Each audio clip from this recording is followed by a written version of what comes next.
इस्लामी जिहादी जो है बांग्लादेश के प्रधानमंत्री के घर में घुस करके पूर्व प्रधानमंत्री के वहां पर लूटपाट कर रहे हैं, उनके अंडर गारमेंट्स लेकर के हवा में लहरा रहे हैं, इतनी बेशर्मी। और भारत के महान क्रांतिकारी पत्रकार रवीश कुमार कह रहे हैं कि ये छात्रों के एम्पावर होने का सबूत है। क्या छात्र अब बलात्कार कोई करेगा तो बलात्कार करने वाला एम्पावर है? एक जिहादी पत्रकार है, उसने आज ही मुझे धमकी दी है सोशल मीडिया पे। वो लिखता है कि अगर जमीयत उलेमा हिंद के बारे में अगली बार कुछ लिखा तो सोच लेना। क्या सोच लेना भाई? तुम मुझे मरवा दोगे क्या?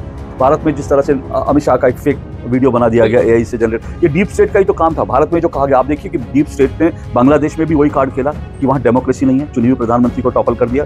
भारत में भी यही कह रहे थे कि डेमोक्रेसी नहीं है, और अमेरिका में भी इन दिनों चुनाव में यही चल रहा है। ठीक यही शब्द जो हैं वहां पर ट्रंप के खिलाफ बोले जा रहे हैं कि ट्रंप आ जाएगा तो डेमोक्रेसी खत्म हो जाएगी, संविधान खत्म हो जाएगा, चुनाव। सेम एक ही स्क्रिप्ट ये लोग लिख रहे हैं। भारत आज हथियारों का एक्सपोर्टर है, तो उससे किसको दिक्कत हो रही है? उससे डीप स्टेट को दिक्कत हो रही है, क्योंकि भारत दुनिया से उस तरह से हथियार नहीं खरीद रहा है जिस तरह से खरीदता था, खुद बना रहा है। हमारे पास क्या है? हमारे पास टूल्स हैं। टूल्स यानी आप टूल हैं, मैं टूल हूँ, दूसरे टूल हैं जो अपनी अपनी जगह बैठ के, लेकिन हमारे पास कोई टूल किट नहीं।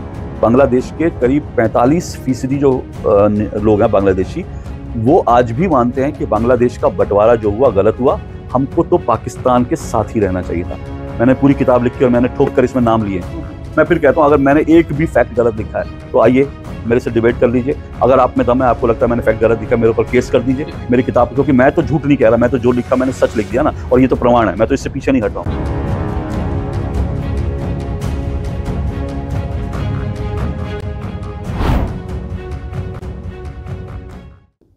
जम्बूद्वीपे भरतखंडे आर्यावर्ते भारतवर्षे। जम्बू टॉक्स देखने वाले हमारे सभी दर्शकों का बहुत स्वागत, अभिनंदन। मैं आपके साथ निधीश गोयल करता हूं आप सभी का यथोचित अभिवादन।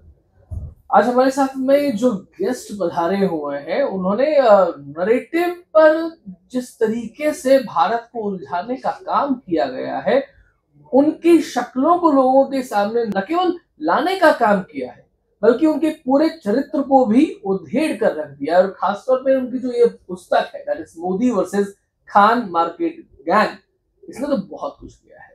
स्वागत करता हूं हमारे बीच पधारे हुए दूरदर्शन में दो टूक बात करने वाले और आज से नहीं बरसों से बात करने वाले हमारे बड़े भाई श्रीमान अशोक श्रीवास्तव जी का। अशोक जी बहुत स्वागत। बहुत बहुत शुक्रिया निधि जी, थैंक यू। अशोक जी, ये पुस्तक जो है ना, 2014 में हम लुटियंस दिल्ली की बात सुनना करते हैं, उसके बाद में खान मार्केट गैंग, और ये खान मार्केट गैंग पर्टिकुलरली कहीं से ऑपरेट तो नहीं करता है जी। दूसरी बात ये आ जाती है कि अगर कोई गैंग है तो उस गैंग का एनकाउंटर भी होना चाहिए, या फिर उस गैंग का जो मार्केट है उस पर बुलडोजर चलना चाहिए। और जब आप कहते हैं कि मोदी वर्सेस, तो इतनी बड़ी शक्ति जिन्हें विश्व में इतना बड़ा मुकाम हासिल है, इवन आफ्टर दैट अगर उस पर बुलडोजर नहीं चल पाया या एनकाउंटर नहीं हो पाया, तो वो खान मार्केट गैंग कितना बड़ा रूप ले रखा होगा, इसके बारे में जरा दर्शकों। देखिए निधि जी, ये जो खान मार्केट गैंग है, ये आपने कहा ऑपरेट कैसे, तो ये जो ऑपरेट है ना, ये एक टूल किट से ऑपरेट करता है। मैं आपको डिटेल बताऊंगा कैसे टूल किट से ऑपरेट करता है। तो ये टूल किट से ऑपरेट करता है, और इसका एनकाउंटर सिर्फ फैक्ट्स के साथ हो सकता है। तो मैंने इस खान मार्केट गैंग को, Modi versus Khan market gang में, इसको एनकाउंटर करने की ही कोशिश की है। आप ये भी कह सकते हैं योगी जी के शब्दों में कि इन पर बुलडोजर चलाने की बात कोशिश करी है। क्योंकि है क्या, ये जो खान मार्केट गैंग है, ये नैरेटिव खड़े करता है, ये झूठे नैरेटिव खड़े करता है। अब ये जब झूठे नैरेटिव खड़ा करता है, तो इसको आप कैसे काउंटर करोगे? इसको आपको फैक्ट्स के साथ, क्योंकि हो क्या रहा है कि ये सोशल मीडिया पे तमाम तरह के जो प्लेटफॉर्म है उसमें जो है व्हाट्सअप यूनिवर्सिटी है, बाकी सब चीजें हैं, वहां पर ये लोग झूठ इतनी तेजी से फैलाते हैं कि आधे से ज्यादा लोग उस झूठ को सच मानने लगते हैं। और इसीलिए इनको फैक्ट से एनकाउंटर करने की जरूरत है, इनका काउंटर करने की जरूरत है।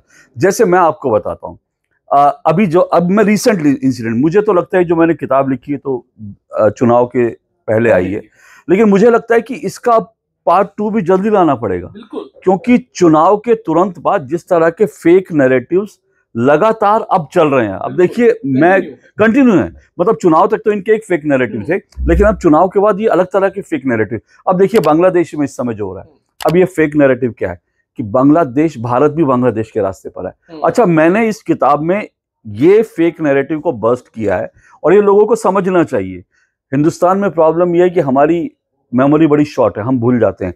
आज जो राहुल गांधी या इनके साथ जो खान मार्केट गैंग है, आज जब ये कहता है कि भारत की स्थिति भी बांग्लादेश जैसी है, तो वो भूल जाते हैं कि जब श्रीलंका में ऐसी स्थितियां हुई थी तब इन्होंने यही बात कही थी कि भारत श्रीलंका के रास्ते पर है, जो गलत साबित हो चुका है। लेकिन ये लोग इतने बेशर्म हैं कि आप देखिए, आप अगर झूठ बोलते पकड़े जाते हैं, क्लास में नकल मारते पकड़े जाते हैं, बचपन में याद होगा कभी, है ना, तो अगली बार आप शर्मिंदा होते हो। आपको क्लासरूम से अगर आपका मास्टर पकड़ ले, तू नकल कर रहा था, आप आंखें नीची करके। ये लोग इतने बेशर्म लोग हैं, इतनी मोटी चमड़ी के गैंडे की इनकी खाल है कि ये लोग एक बार झूठ इनका पकड़ा जाता है, वो उससे निकल के तुरंत दूसरा झूठ बोलने लगते हैं। और इनकी बेशर्मी इनकी ताकत बन रही है, क्योंकि इनको कोई शर्म नहीं है कि हमने पहला झूठ। तो श्रीलंका पे इनका झूठ पकड़ा जा चुका है। अब बांग्लादेश पे कह रहे हैं कि देखिए भारत में भी बांग्लादेश जैसे हालात हैं। भारत में कैसे बांग्लादेश जैसे हालात हैं? आप चुनाव लड़े, आप लगातार चुनाव लड़ रहे हैं, आपकी कई राज्यों में सरकार बन रही है। आप जो है अभी हाल में जो है तेलंगाना का विधानसभा चुनाव जीते। अगर भारत बांग्लादेश होता या भारत में हालांकि बांग्लादेश में भी चुनाव हुए थे, ये अलग बात है कि वहां विपक्ष जो है बॉयकॉट कर रहा था कुछ, लेकिन क्या भारत में डेमोक्रेसी नहीं है? क्या भारत में आपको बोलने की आजादी नहीं है? आज तो मैं सुबह से देख रहा था कि मनीष सिसोदिया को जमानत मिली है, वो रिहा नहीं हुए, जमानत मिली है। उसके बाद ये कहा जा रहा है कि ये मनीष सिसोदिया की जो जीत है, ये शिक्षा मॉडल की जीत हुई है। अरे भाई, शराब घोटाले में पकड़ा गया है। तो ये इस तरह के फेक नैरेटिव लगातार बनाते हैं। विनेश फोगाट को लेकर देखिए, आपने साजिश साजिश साजिश, मतलब मैं हैरान हूं, कांग्रेस के ऑफिशियल हैंडल से ये ट्वीट किया जा रहा है ये साजिश है।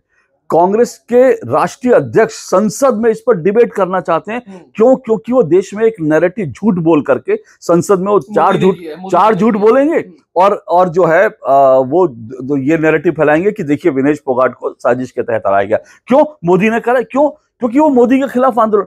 मुझे किसी व्यक्ति ने लिखा था, मैं उस गाली का इस्तेमाल नहीं करता, लेकिन उसने जो गाली दी थी सही दी थी। उसने लिखा था कि जो लोग ये सोचते हैं कि नरेंद्र मोदी सारा काम धाम छोड़ करके विनेश फोगाट को हराने के लिए जो है पेरिस में जाकर के वो पेरिस के ओलंपिक अधिकारियों से और पेरिस में फोन करके उनको हराने का षड्यंत्र रख रहे हैं, तो आपसे बड़ा चूक कोई नहीं है। और सही बात है मैं मानता हूं, इससे बड़ी बेवकूफाना सोच नहीं हो सकती कि उसको नरेंद्र मोदी हराना।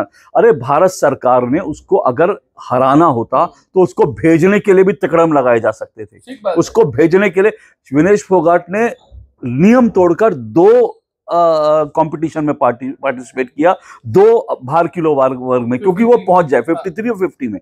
अगर वहीं पर अगर कुछ लोग अड़ जाते कि आप नियम नहीं तोड़ सकते, तो विनेश फोगाट आज खेल भी नहीं रही होती। उनको मौका दिया गया, उनके ऊपर जो है उनको जो सपोर्ट स्टाफ चाहिए था, उनको जो ट्रेनर चाहिए था, भारत सरकार ने पैसा देकर उनको दिया। उसके बावजूद आप कह रहे हैं कि भारत सरकार की साजिश है, जबकि उनका खुद का। तो फिर तो अरशद नदीम को भी 92.97 नहीं फेंकने देते। एग्जैक्टली।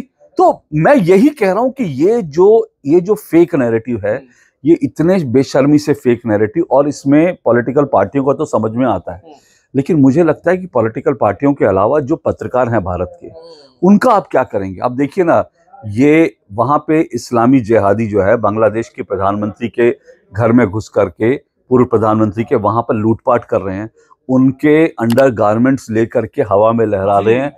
इतनी बेशर्मी। और भारत के महान क्रांतिकारी पत्रकार रवीश कुमार कह रहे हैं कि ये छात्रों के एम्पावर होने का सबूत है। क्या छात्र अब बलात्कार कोई करेगा तो बलात्कार करने वाला एम्पावर है, इसलिए बलात्कार कर रहे हैं? मतलब आप इस तरह की, आप छात्र आंदोलन, आप इसको एम्पावरमेंट कह रहे हैं। कल को आप किसी की हत्या करने को आप एम्पावर कहोगे, कल को आप रेप करने पे। तो ये कहां से सोच आ रही है? ये जो सोच है, इसको एनकाउंटर करना बड़ा जरूरी है, इनको एक्सपोज करना बड़ा जरूरी, नहीं तो ये लोग भारत का बहुत नुकसान कर रहे हैं। और उसके लिए ही करेक्ट इन्फॉर्मेशन जो है वो मिस इन्फॉर्मेशन के स्थान पर देनी पड़ेगी, and for that this book is. बिल्कुल बिल्कुल।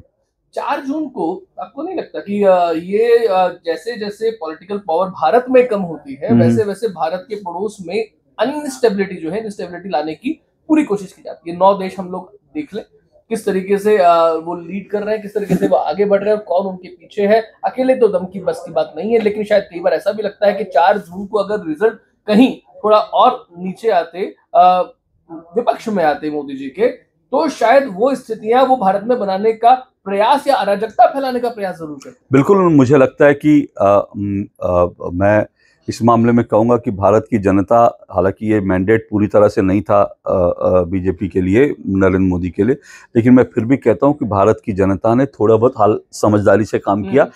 ये जरूर है कि इन्होंने हिंदुओं को जाति के नाम पे डिवाइड कर दिया, तो कुछ लोग जो जाति के नाम पे डिवाइड हुए उसके कारण ये चुनाव प्रभावित हुआ। लेकिन मुझे लगता है कि अगर ये लोग सत्ता में आ जाते तो शायद आज आप मेरा इंटरव्यू नहीं कर रहे होते, शायद मुझे भी जेल में डाल दिया होता, शायद नरेंद्र मोदी जेल में होते, शायद अमित शाह जेल में होते, शायद जेपी नड्डा जेल में होते, शायद इस देश के 100-150 पत्रकार जेल में होते।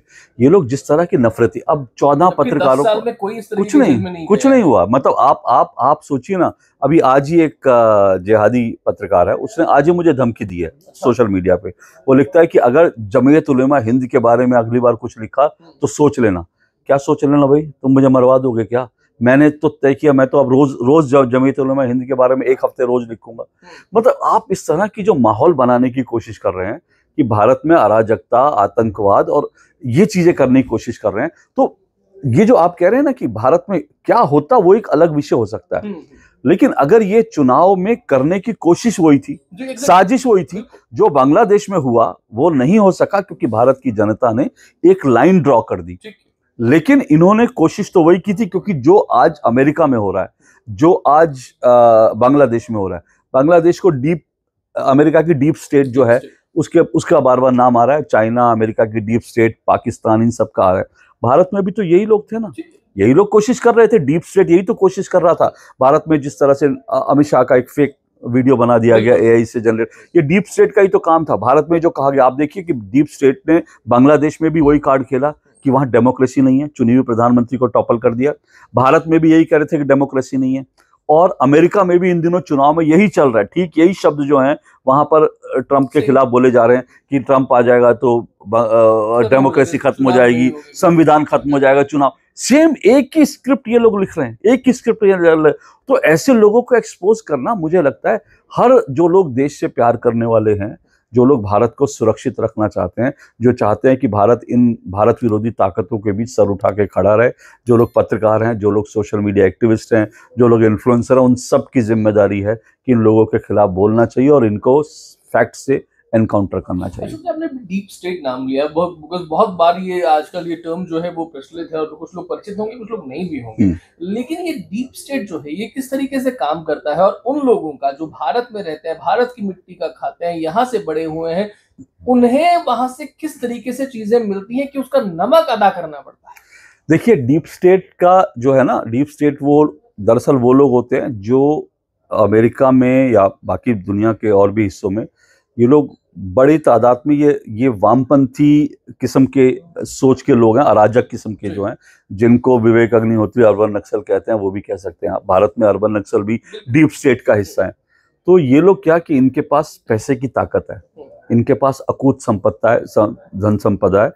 अब डीप स्टेट का हिस्सा ही, अब इनके पास पैसा कैसे आता है उसी का मैं आपको एक छोटा सा, आपको समझ आएगा, कोरोना से समझ आएगा। कोरोना में फाइजर को जो है प्रमोट करने की कोशिश चल रही थी, ठीक है ना। अब ये जो पूरी फार्मा इंडस्ट्री है, इसमें भी डीप स्टेट का बहुत बड़ा पैसा रहता है। फार्मा इंडस्ट्री है, हथियारों की इंडस्ट्री है, इन सब में डीप स्टेट बहुत पैसा रहता है। तो अब फाइजर को प्रमोट कर रहे थे। फाइजर के अब बारे में सब जानकारी आ रही है कि फाइजर को पता था उसकी दवा जो है वो खतरनाक है, उसकी वैक्सीन, कोरोना वैक्सीन खतरनाक है। लेकिन भारत के अंदर वायर के जैसे पत्रकार, भारत के अंदर अरविंद केजरीवाल, भारत के अंदर कांग्रेस के नेता, भारत के अंदर बड़े बड़े पत्रकार जो हैं, ये 2 बेडरूम वाली एक जो है रोहिणी सिंह, 2 BHK वाली, ये सब लोग जो हैं फाइजर को प्रमोट कर रहे थे कि भारत फाइजर से क्यों नहीं ले रहा, अपनी दवा, अपनी वैक्सीन क्यों इंपोर्ट। तो ये डीप स्टेट के माध्यम से हो रहा था।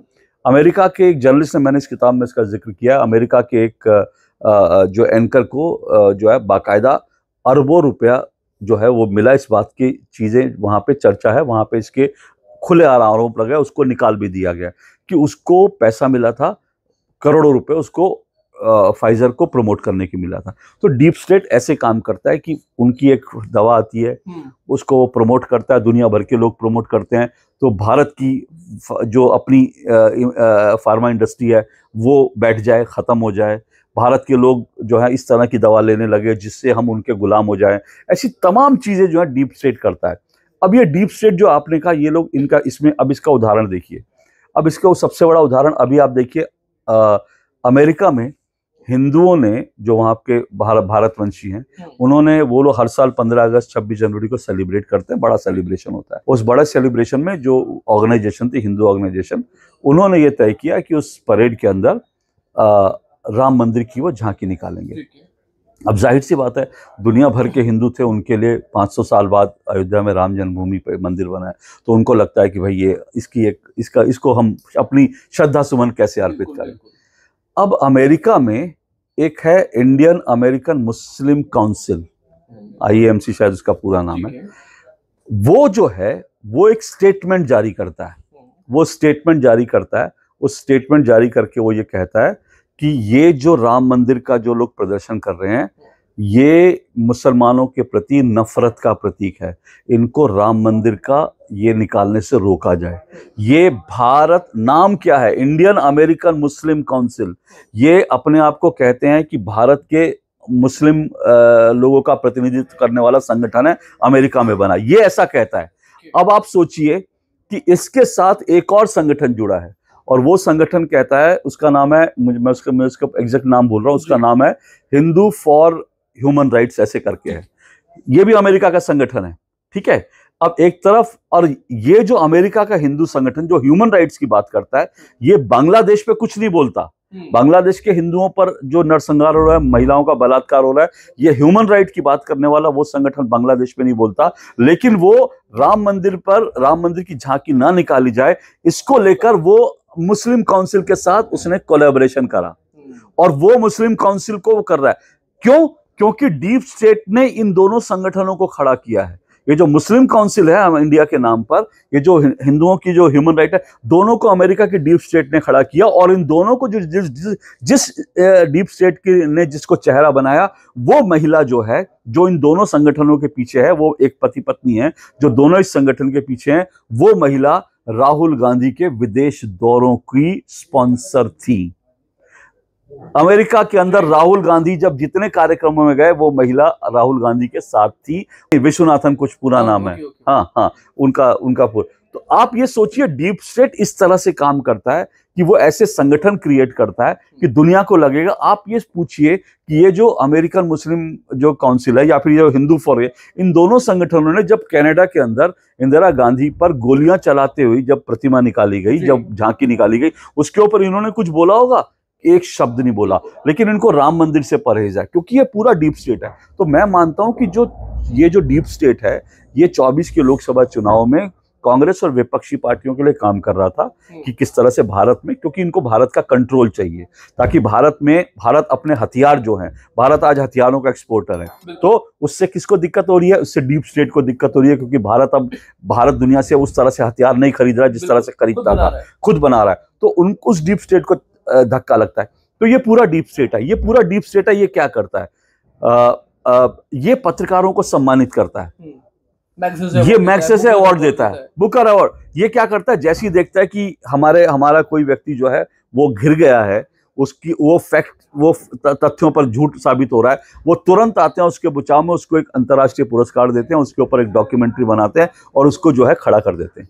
ये पूरा डीप स्टेट यही करता है, अपने लोगों को, दुनिया भर में अपने लोगों को खड़ा करना, जो उस देश की बात करने वाले लोग हैं उनको डिमीन करना, उनको गिराना, पैसे के दम पर ये सब चीजें मैनेज करना, ऐसे संगठन खड़ा करना। ये 5 फाउंडेशन भी तो डीप स्टेट का एक हिस्सा था। जो 5 फाउंडेशन जो है, जो भारत के पत्रकारों को अमेरिका में बुला के कश्मीर के ऊपर एक फेक नैरेटिव चलाता था कि कश्मीर में भारतीय सेना बलात्कार कर रही है। तो ये सारा डीप स्टेट है, ये इस तरह से पूरा काम करता है। अशोक जी, ये जैसे आपने बताया कि ये एक तरीके से अंतर्राष्ट्रीय पुरस्कार दिलाना, और डेफिनेटली पैसे की ताकत वगैरह सब कुछ होगी, लेकिन हमें वो मिस इन्फॉर्मेशन को करेक्ट करने के साथ साथ में, ये अगर वहां कोई डीप स्टेट है तो we should be having our, कुछ हमारा भी होना चाहिए। देखिए, ऐसा है कि होना क्यों नहीं चाहिए, बिल्कुल होना चाहिए, लेकिन बड़े दुर्भाग्य की बात है कि भारत में इन सब चीज़ों पर काम नहीं किया गया। और मैं इसमें ये भी मानता हूँ कि 10 साल में मोदी सरकार ने भी इस मामले में संतोषजनक काम नहीं किया है। जो लोग काम कर रहे हैं इन लोगों को एक्सपोज करने में, बाकी वो लोग सब अपने दम पर काम कर रहे हैं। सेल्फ फंडेड आप काम कर रहे हैं अपनी जगह पर, मैं काम कर रहा हूँ, ऐसे कुछ और लोग, तो सब लोग जो है अपने अपने हिसाब से काम कर रहे हैं। कोई ऐसा व्यक्ति, कोई ऐसी संस्था नहीं है जो इनको सपोर्ट कर सके। मैं अक्सर एक बात कहता हूँ, देखिए वो लोग भारत में, इनका जो डीप स्टेट का इनका पूरा सिस्टम है भारत में कैसे काम करता है। भारत में जैसे मैंने कई उदाहरण दिया, अब एक और उदाहरण मान लीजिए, एनडीटीवी से कई पत्रकार निकाले गए, उनके लिए वायर जैसा प्लेटफॉर्म खड़ा था, तुरंत जो है अब उनकी फंडिंग कहाँ से आप अंदाजा लगा सकते हैं। तो केवल एक पोर्टल है, उनका फंड देखिए। तो जो लोग एनडीटीवी से निकाले गए उनको तुरंत वायर में उनको प्लेसमेंट दे दिया गया, ठीक है।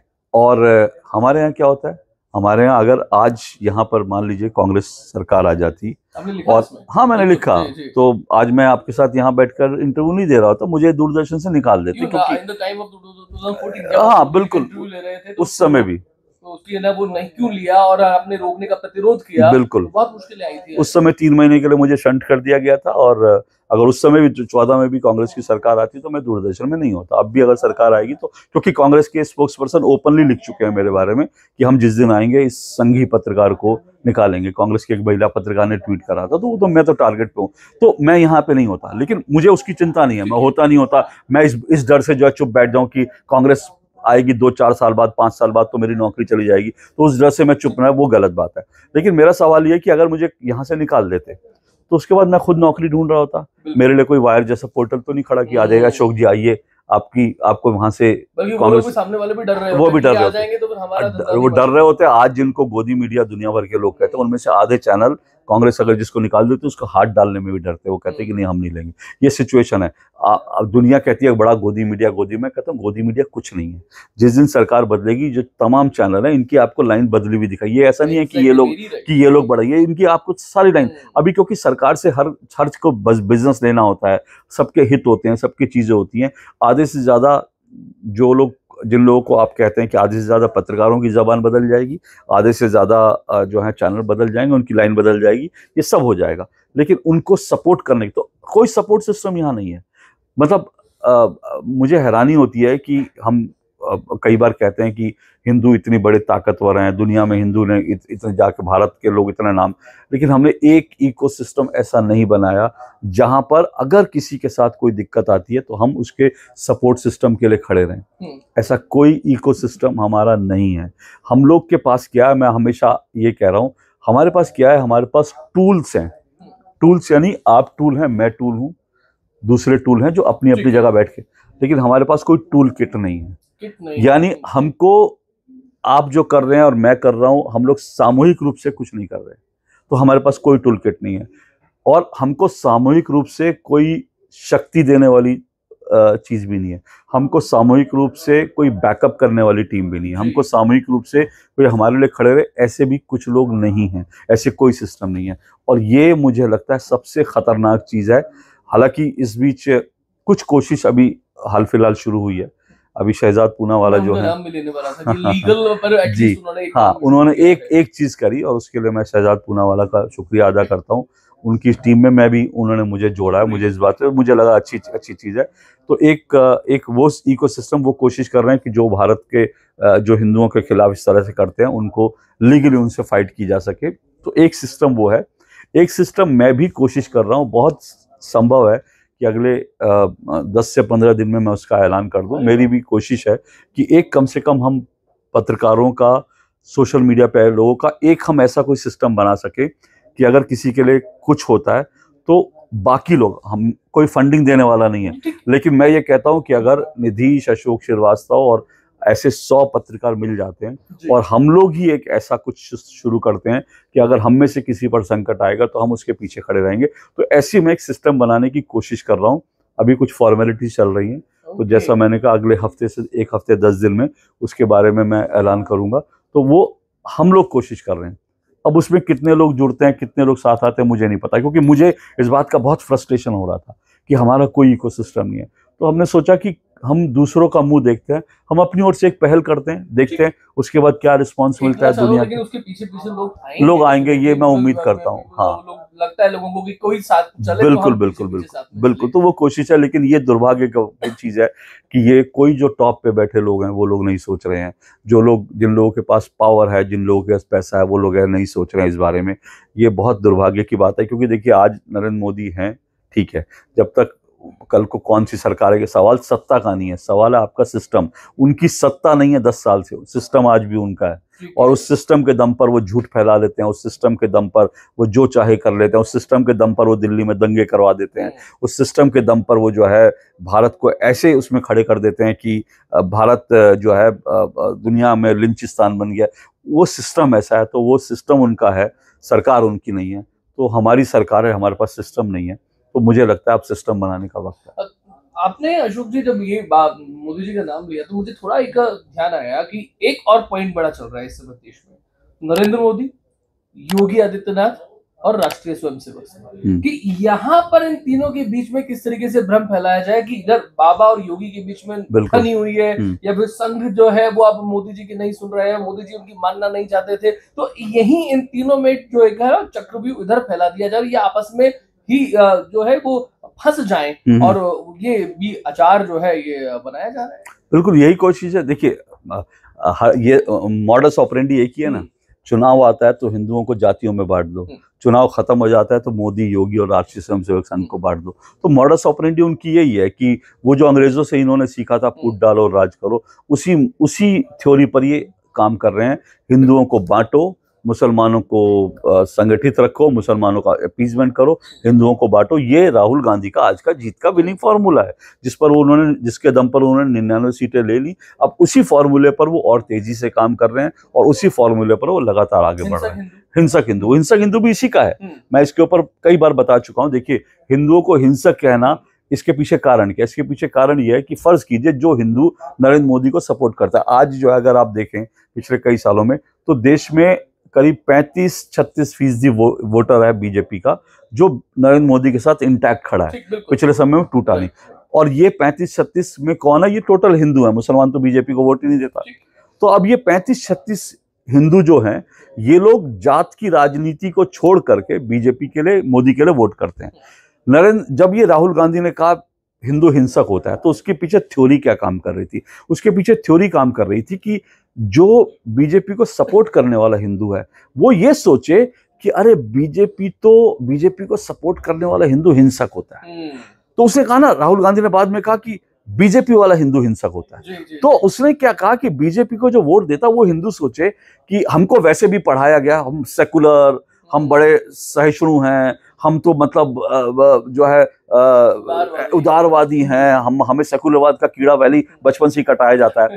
तो हमको तो इन 35-36% लोगों के मन में ये ख्याल आ जाए कि यार बीजेपी वाला हिंदू हिंसक होता है, तो हम तो सेकुलर हिंदू हैं, हम तो वो बीजेपी का 35% वोटर को डिवाइड करा जा सके।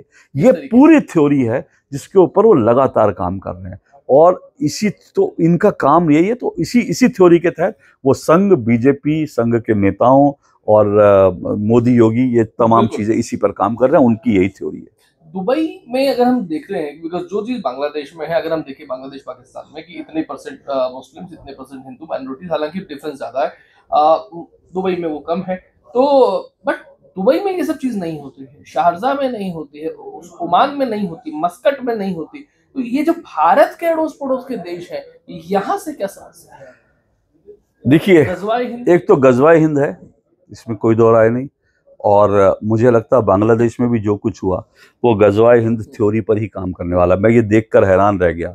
और कल मैंने एक मधु किशोर का एक थ्रेड देखा था रात को, उसमें मैंने ये पढ़ा, उनकी एक थ्योरी थी। उन्होंने लिखा कि भाई बांग्लादेश का निर्माण कराकर इंदिरा गांधी ने दरअसल भारत का नुकसान किया। अब तक हम इसको सेलिब्रेट करते थे कि भारत ने, इंदिरा गांधी ने, लेकिन मैंने जब वो थ्रेड पढ़ा तो मुझे नहीं पता, मैं अभी किसी नतीजे पे नहीं पहुंचा, उस पर अभी विचार करना पड़ेगा, सोचना पड़ेगा। लेकिन उसमें जो एक थ्योरी थी वो कुछ हद तक सही थी कि ये जो पूरा, क्योंकि आज भी मैंने एक चैनल पे देख रहा था कि बांग्लादेश के करीब 45% जो लोग हैं बांग्लादेशी, वो आज भी मानते हैं कि बांग्लादेश का बंटवारा जो हुआ गलत हुआ, हमको तो पाकिस्तान के साथ ही रहना चाहिए था। तो जो 40-45% अगर ऐसे लोग बांग्लादेश में आज भी सोचते हैं, तो ये वही लोग हैं जो गजवा हिंद, जो जमात इस्लामी के साथ जुड़े लोग हैं। और इनकी तादाद आज अगर 40-45% है, कल को ये 60% होंगे, क्योंकि बाकी जो लोग हैं वो वॉइस या तो चुप हो जाएंगी या इनके साथ चली जाएंगी, क्योंकि मरना थोड़ी है किसी को वहां पे। तो फिर जिंदा मार करके आपको पोल से लटका देंगे आपकी लाश का, तो मरना थोड़ी है। तो वो वॉइस, तो अगर इस तरह से पूरा बांग्लादेश में जमात इस्लामी और इस तरह की सोच आ जाती है, तो क्या हुआ? गजवा हिंद का एक सपना जो है कि भारत को गजवा हिंद, तो वो तो बढ़ गया ना। भारत के अंदर ऐसे लोग बैठे हैं आज भी जो भारत को गजवा हिंद बनाना चाहते हैं। 2047 तक भारत को इस्लामी मुल्क बनाने की जो योजना थी वो क्या थी? तो ये पूरा गजवा हिंद की, तो ये तो थ्योरी है गजवा हिंद की। दूसरी चीज जो एक मैंने अभी पूरा स्टडी नहीं किया, मैंने रात को एक जस्ट ट्वीट देखा, यूएई के एक कोई मंत्री हैं, उनका कल से एक ट्वीट बड़ा वायरल हो रहा है, और उस ट्वीट में उन्होंने ये कहा, 2017 का वो ट्वीट है शायद, उसमें उन्होंने ये कहा कि ये जो इस्लामी मुल्कों का जो कचरा, उन्होंने ये शब्द कहा, उन्होंने कहा कि ये जो यूरोपियन देश हैं जो इस्लामी मुल्कों का जो कचरा ले रहे हैं, उसके कारण उनको भुगतना पड़ेगा। उन्होंने कहा हम लोग नहीं लेते ये, आप सोचिए। हाँ, वो कह रहे हैं। तो ये जो लोग यहाँ से निकलते हैं, जो इस्लामी मुल्कों का जो कचरा है, ये लोग जो शरणार्थी बनकर यूरोप में, को इसलिए नहीं किया गया। एग्जैक्टली, वो तो बहुत, पोलैंड जैसा देश वो कहता है हम एक भी मुस्लिम को नहीं लेंगे, क्योंकि वो कहता है उसको मालूम हो, और इसीलिए पोलैंड में आज तक कभी आतंकवादी घटना नहीं होती। वो कहता है, ठोक के कहता है कि हमको एक भी मुसलमान शरणार्थी नहीं चाहिए। वो कह रहा है कि भैया तुम जिसको देना दो।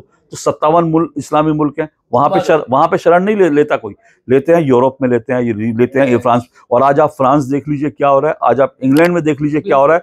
फ्रांस और इंग्लैंड और इन यहाँ पर करीब करीब जो है इनका इस्लामिजेशन जो है बड़ी तेजी से बढ़ रहा है।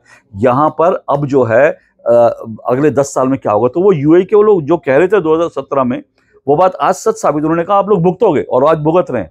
आज जो है फ्रांस और आज इंग्लैंड के लोग, ब्रिटेन के लोग भुगत रहे हैं इस बात को। वहां पे सड़कों पर जिस तरह का नंगा नाच हो रहा है वो हम देख रहे हैं। तो ये जो उसने कहा कि हम नहीं लेते कचरा, तो मुझे लगता है कि अगर हमको इस्लाम की बात करनी है तो हमको यूएई से सीखना चाहिए, वहां के।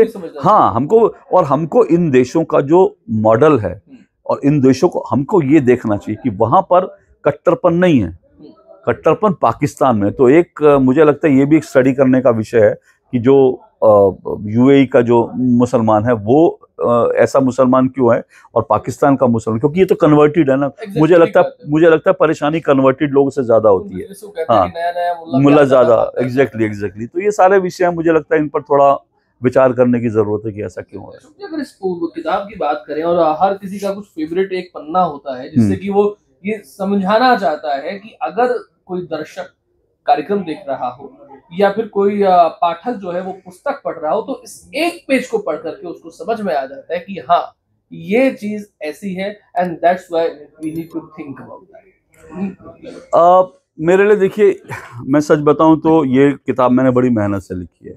मेरी कई सालों की मेहनत थी, तपस्या थी, मैंने बहुत मेहनत से लिखी है।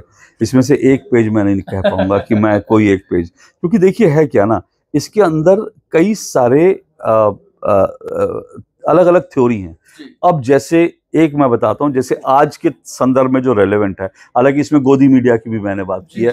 जो लोग गोदी मीडिया कहते हैं, तो असली गोदी मीडिया क्या है, विदेशी मीडिया का पूरा वो क्या, तो मेरे लिए सब फेवरेट है। लेकिन आज के संदर्भ में इस किताब में जो एक चैप्टर में उसकी बात करता हूँ, और वो चैप्टर है 700 किसान मार दिए गए। ठीक है, अब आज राहुल गांधी संसद के जब से विपक्ष के नेता बने हैं, 2 बार सो कॉल्ड किसान संगठनों के प्रतिनिधियों से मिल चुके हैं। सो कॉल्ड किसान, जिसमें योगेंद्र यादव थे और ये सब लोग थे। जाति नहीं पूछी उन्होंने, किन लोगों से मिले, सारे जट सिख थे, कि कोई भी दलित सिख नहीं था उनमें से जिसमें। तो अब एक बार और ये जो शंभू बॉर्डर पे जो किसान बैठे हुए हैं, वो लोग लगातार ये मांग कर रहे हैं कि उनको दिल्ली में घुसने दिया जाए। वो 15 अगस्त को दिल्ली में आना चाहते हैं। सोचिए, इनको 26 जनवरी और 15 अगस्त क्यों मिलती है दिल्ली में आने के लिए? कोर्ट ने अभी तक, सुप्रीम कोर्ट ने इनको परमिशन नहीं दिया। ये लोग लगातार कोशिश कर रहे हैं, और मुझे लगता है कोर्ट ने, अगर कोर्ट में थोड़ी सी भी अकलमंदी होगी तो देश को बचाने की समझ होगी तो कोर्ट इनको परमिशन नहीं देगा, क्योंकि ये लोग 26 जनवरी रिपीट करना चाहते हैं। ये लोग 26 जनवरी किसके उस पर रिपीट करना चाहते हैं, आप मुझसे लिख के ले लीजिए। अगर इनको परमिशन मिल जाएगी तो इनको परमिशन मिलते ही कनाडा से, यूएस से पुन्नू का स्टेटमेंट आएगा और पुन्नू एक स्टेटमेंट जारी करेगा और उसी स्टेटमेंट में पुन्नू ने जो कहा होगा उसको ये लोग भारत में 15 अगस्त पे दिल्ली में इम्प्लीमेंट करने की कोशिश करेंगे, क्योंकि 26 जनवरी पे भी वही हुआ था। पुन्नू ने कहा था कि वहां खालिस्तान का झंडा लगा दो, और ये जो सो कॉल्ड किसान आंदोलनकारी थे उन्होंने बिल्कुल उसी मॉडस ऑपरेंडी पे काम किया था। तो ये तो उनकी मॉडस ऑपरेंडी है। लेकिन एक जो झूठ लगातार बोला जाता है वो ये कि 700 किसान मार दिए। अब मैंने इस किताब में 700 किसान मार दिए उसकी पूरी स्टडी करी। 700 किसानों को मैंने, किसान जो संगठन वाले थे उनसे कहा कि आप अपनी लिस्ट दीजिए। उनकी लिस्ट को मैंने थॉरोली स्टडी किया। वो जो लिस्ट थी 700 किसान मार दिए, वो फर्जी लिस्ट है। फर्जी इस सेंस में लिस्ट है कि उसके अंदर 2 साल का एक बच्चा है। 2 साल का बच्चा तो किसान नहीं हो सकता। उसमें 12वीं में पढ़ने वाले स्टूडेंट हैं, वो किसान नहीं था। दरअसल है क्या, ये जो 700 की लिस्ट, उस समय जब किसान आंदोलन चल रहा था पंजाब में, हरियाणा में, जो कहीं भी कोई व्यक्ति बीमारी से, रोड एक्सीडेंट में, हॉस्पिटल में जो मारा जाता था उसको उठा के अपनी लिस्ट में जोड़ देते थे और ये लिखते थे कि 2 दिन पहले हमारे आंदोलन में था, 2 दिन बाद गांव गया और इसकी मौत हो गई। इसमें बड़ी बेशर्मी से इन्होंने लिखा हुआ है कि एक महिला जो है सड़क क्रॉस करते हुए उसका एक्सीडेंट हो जाता है, सड़क क्रॉस करते हुए उसको ट्रक मार जाता है, उसकी मृत्यु हो जाती है। ये लोग उस महिला का नाम लिख लेते हैं कि ये महिला किसान थी, ये दिल्ली में हमारे धरने पे बैठी थी, 2 दिन बाद ये वहां धरने से उठ के जा रही थी और इसका एक्सीडेंट हो गया, इसलिए इसको मोदी सरकार ने मरवा दिया। ये ऐसी फेक, कई ऐसे नाम हैं। इन्होंने अखबार में कहीं से देखा होगा कि कोई व्यक्ति की उठाया, चिपका दिया, उस व्यक्ति का नाम लिखा है, किसी की फोटो नहीं है किसी का, उसके नीचे लिखा है कि मरने का कारण अज्ञात, पता अज्ञात, संपर्क अज्ञात, लेकिन उठाया और चेप दिया। और वो लिस्ट लेकर राहुल गांधी संसद में जाते हैं और कहते हैं कि ये लिस्ट मैं संसद में रखना चाहता हूं। इस देश में कितना बड़ा झूठ का कारोबार चल रहा है। वो तो जो चीज रखते हैं वो इस तरीके से रखते हैं कि उसका सम्मान नहीं रखते हैं। मतलब वो सम्मान तो आपने शिव जी की बात की, वो आपने शिव जी की बात की, वो अब शिव जी के तो बड़े भक्त हैं, वो अलग बात है कि वो सावन में राहुल गांधी से मटन बनाना सीखते हैं, तो वो अलग बात है। शिव जी के ऐसे भक्त तो मैंने नहीं देखे, ऐसे शिव जी के भक्त, लेकिन जो उन्होंने शिव जी का जिस तरह से तस्वीर टेबल पे रखी वो तो है। लेकिन मैं कह रहा हूँ कि आप झूठी चीज संसद के अंदर, अब अग्निवीर को लेकर, अब एक फेक नैरेटिव अग्निवीर है ना, उन्होंने अग्निवीर को लेकर संसद में कितना बड़ा झूठ बोल दिया। और ये देखिए कैसे काम करता है। आपके दर्शकों को अगर जानकारी है तो ठीक है, नहीं तो मैं बता दूं, क्योंकि मैंने अगेन इसके ऊपर मैंने काम किया था। राहुल गांधी ने कहा कि जो है अग्निवीर के परिवार को पैसा नहीं दिया गया। संसद के अंदर ये इसको काउंटर किया गया। संसद में सरकार ने फैक्ट रखा कि उस अग्निवीर के परिवार को 1 करोड़ रुपए से ज्यादा दिया जा चुका है। अब राहुल गांधी की बात को सही साबित करना था कि पैसा, राहुल गांधी ने तो कह दिया पैसा नहीं मिला, जबकि एक्चुअल में उसको पैसा मिल गया था।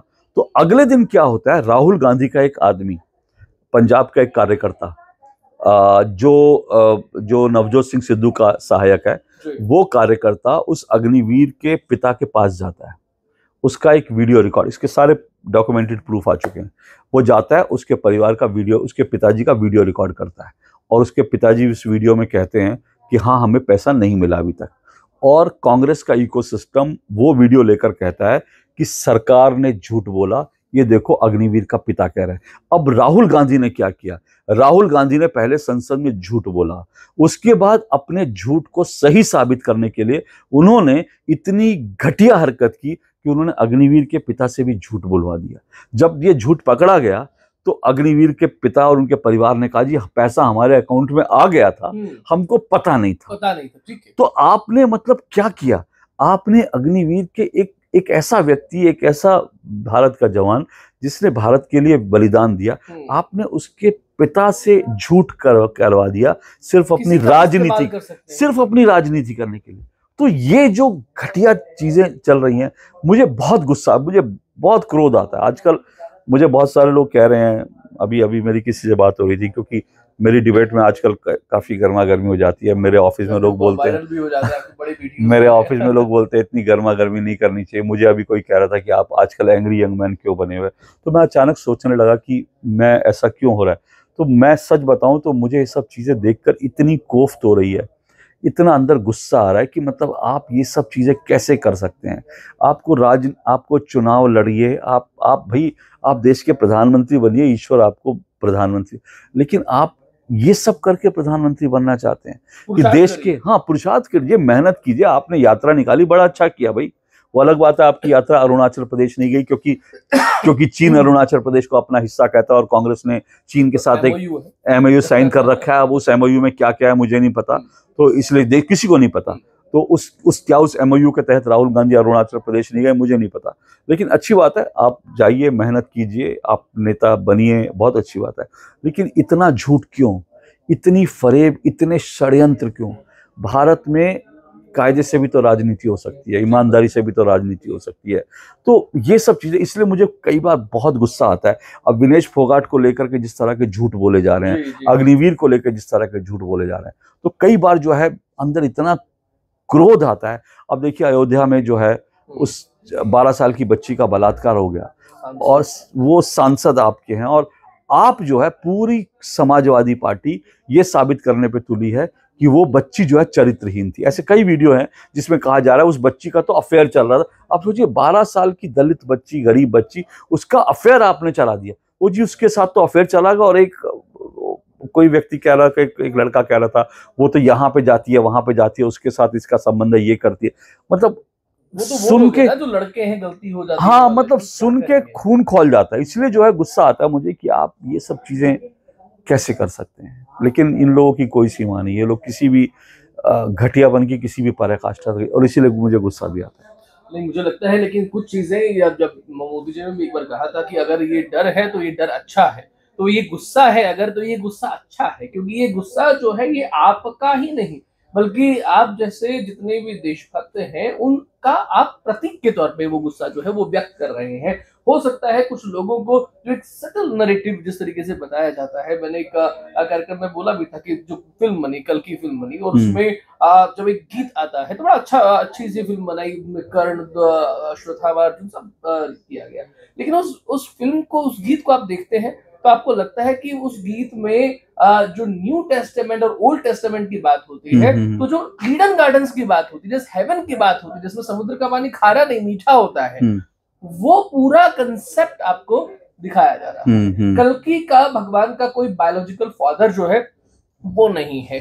मरियम नाम की लेडी जो है, जो जूइश है, वो लेडी कल्कि की माँ को जो है वो आगे लेकर के जा रही है। तो एक बड़ा एक खिचड़ी बनाने का प्रयास किया गया है कि जो जिससे खुश हो जाए हम उसको वहां से खुश कर देंगे, और जो एक मस्कुलिन मेल जिसको एक ऑलमाइटी का एक सिंबल दिया गया था, उसकी मूर्ति गिरती है तो उस व्यक्ति को उस कॉम्प्लेक्स से, स्वर्ग से बाहर निकाल दिया जाता है। सो ये सटल नैरेटिव्स हैं, लोगों को पता ही नहीं होगा कि ईडन गार्डन का मतलब क्या है। वो उनको तो शायद कोलकाता का जो क्रिकेट स्टेडियम है वही ईडन गार्डन है।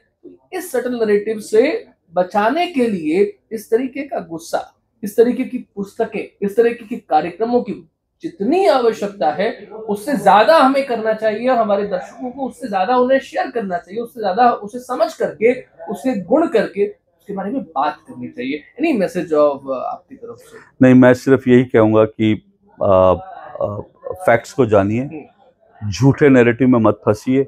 जितनी चीजें कही जाती हैं आप कम से कम ऐसे 8, 10, 15 लोगों को सेलेक्ट कर लीजिए जो आपको पता है कि जो आपको सही जानकारी दे रहे हैं, क्योंकि आप क्या लोग, जब तक आप सही जानकारी पाते हैं तब तक कई बार देर भी हो जाती है। तो मुझे लगता है जैसे मान लीजिए विनेश फोगाट का आया, तुरंत आया कि क्या की साजिश है, तो आपको तुरंत ऐसे कुछ लोग जो हैं उनके, वो लोग क्या कह रहे हैं, वो लोग क्या बना रहे हैं, आपको तुरंत उनको फॉलो करके देखना चाहिए वो लोग क्या कह रहे हैं, ताकि आप सच और झूठ का सामना सही बता सकें।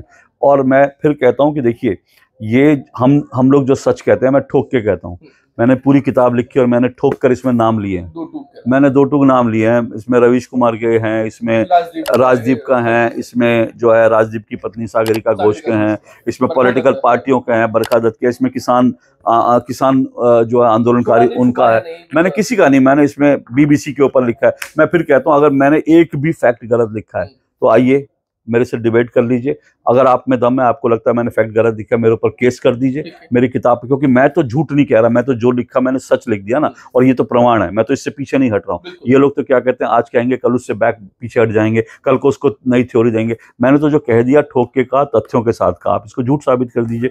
तो आप जनता को ये देखना बड़ा जरूरी है कि सच कहाँ से आ रहा है, कौन लोग कह रहे हैं, और उनको फॉलो करिए। क्योंकि नहीं तो इतना झूठ आपके आसपास फैलाया जा रहा है, इतने झूठ, इतने प्रपंच आपके आसपास खड़े किए जा रहे हैं कि आप जो है कब उस प्रपंच में बह जाएंगे, और कब एक दिन आप पता चला आप भी भारत के खिलाफ जो है नैरेटिव का हिस्सा बन जाएंगे, आपको पता भी नहीं चलेगा, शिकार बन जाएंगे। तो इसीलिए प्लीज भारत से अगर आपको प्यार है तो इस फेक नैरेटिव में, इनके प्रपंचों में मत फंसिए। सही जो है, सच जो है, उसको जानने की कोशिश की। एग्जैक्टली आप भारत की वीर प्रसवनी माँ के गर्भ से उत्पन्न हुए हैं, वहां से आपका जन्म हुआ है। तो ऐसे में उस भारत को समझिए, उस भारत के भा यानी कि उस कल्याण को समझिए, उसमें रत रहिए, उनका शिकार मत बनिए। और उसके लिए बस इतना ही करना है कि थोड़ा सत्संग करना है। और सत्संग का मतलब केवल साधु संतों की बात नहीं होती है। वो लोग जो अपने काम में, अपने पुरुषार्थ में निरंतर लगे हुए हैं, जरा उनके साथ भी वार्तालाप करनी, चाहे डिजिटली करें, चाहे फिजिकली करें, या किसी और तरीके, या किताब पढ़ के या किताब पढ़ के। एग्जैक्टली, तो जरूर पढ़िएगा। ये पुस्तक बहुत काम की है, आपकी आंखें जो है वो खोल देगी, मस्तिष्क की तहें जो है वो खोल देगी। और उसके बाद में जो कमेंट्स हो आपके, तो जरूर दीजिएगा। चैनल को इसी तरीके से ट्रेन करते रहिए। अशोक जी के 2 टूक जो है वो सुनते रहिए। और बस इतना ही आज के लिए। बहुत धन्यवाद अशोक जी, हमें समय देने के लिए और हमारे दर्शकों के साथ में बातें साझा करने के लिए। थैंक यू, शुक्रिया, नमस्ते, जय श्री राम।